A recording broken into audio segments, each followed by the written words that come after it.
好，今日咧2024年嘅10月4號星期五啦，咁我哋嚟咗鹹館嘅嚟玩2日啦。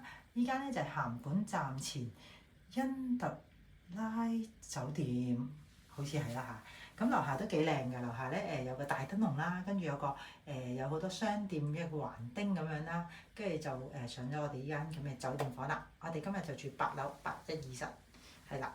咁一入門口啦，呢邊就係茅房啦。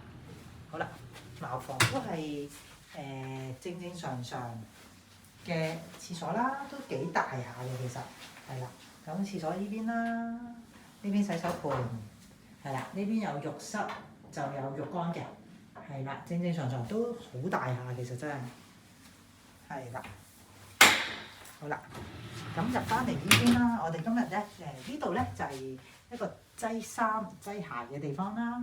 咁有直身鏡，咁入翻嚟呢邊我哋嘅重點啦，今日嘅重點項目啦，就係和室套房。咁2小床，但係咧佢就可以做到3張床。咁唔知點解鋪埋第3張床喺度啦，但係唔緊要，地下就係榻榻米，係啦。咁跟住有個電視啦，都唔細嘅 ，OK 啦，正正常常啦。最欣賞嘅，佢套埋膠袋俾我，好合適。係啦，咁入嚟呢邊，正常嘅水煲啊、雪櫃啊嗰啲都會有㗎啦。咁樣咧，呢個我哋就係酒店房嘅景，下邊就係鹹館車站，係啦，真係好近。咁雖然而家夜晚黑咗啊，但係出邊咧就係海嚟嘅，係啦。咁聽朝就會見到海景嘅啦。